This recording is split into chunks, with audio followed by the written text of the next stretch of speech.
आज 14 अप्रैल का दिन है। संविधान निर्माता भारत रत्न डॉक्टर भीमराव अंबेडकर जी का आज जयंती का दिन है और ये एक संयोग और सौभाग्य है कि आज उन्हीं के नाम से हमारा जो विश्वविद्यालय है, यहाँ पर 2 छात्रावास, स्वामी विवेकानंद व अहिल्याबाई छात्रावास, एक छात्रों के लिए एक छात्राओं के लिए, इन दोनों छात्रावासों के निर्माण पूरा होने पर उसका उद्घाटन का ये अवसर आया है। इस अवसर पर आपको बहुत बहुत बधाई और बहुत बहुत शुभकामना देता हूँ। हम जानते हैं कि डॉक्टर अंबेडकर कोई सामान्य नाम नहीं है। डॉक्टर भीमराव अंबेडकर जी का जन्म मध्य भारत के एक छोटे से गांव महू में आज से 130 साल पहले, उस समय देश गुलाम था। देश की आज़ादी के लिए तरह तरह के आंदोलन उस समय चल रहे थे। बड़े होकर के शिक्षा प्राप्त करते हुए इनके मन में भी आज़ादी की क्रांति का एक बीज फूटा। इन्होंने शिक्षा प्राप्त करते हुए वो अपने विचार अपने अंदर भी पैदा किए और दूसरे लोगों में भी आज़ादी को प्राप्त करने के लिए एक लौ पैदा की।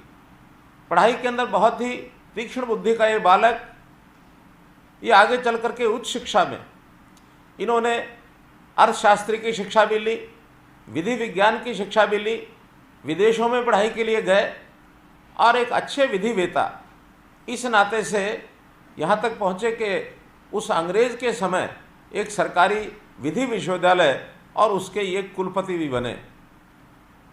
आगे चलकर दिल्ली विश्वविद्यालय रामजस की जो प्रबंध समिति रामजस कॉलेज की, उसके अध्यक्ष भी रहे।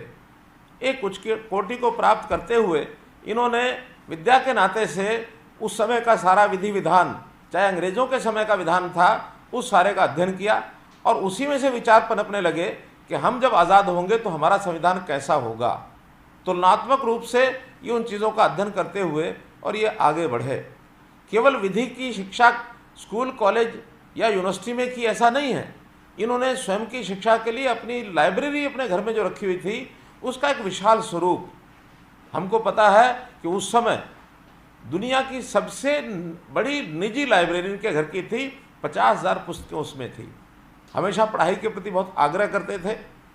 गरीब व्यक्ति भी अगर है, सामान्य समाज के लोगों से इनका संबंध आता था, तब ये कहा करते थे कि अगर आपके पास 2 रुपये हैं, आपको भूख प्यास भी लगी है, तो 2 रुपये में से 1 रुपया रोटी के लिए रखना, 1 रुपये की किताब खरीदना, शिक्षा के लिए खर्च करना। शिक्षा के प्रति कितना इनका महत्व था।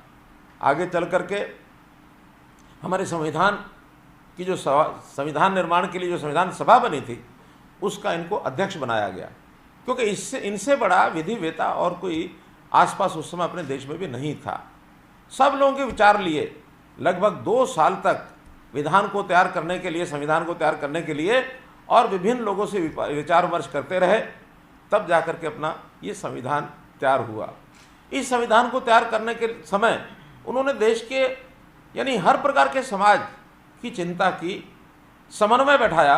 गरीब और अमीर में कैसे समन्वय होगा, शहर और गांव के लोगों में कैसे समन्वय होगा, मिल मालिक और मजदूर में कैसे समन्वय होगा, इन सब बातों की इन्होंने चिंता की। जहाँ अधिकारों की बात की, वहाँ कर्तव्यों के प्रति भी इनकी सजगता ये उस समय ध्यान में आती थी।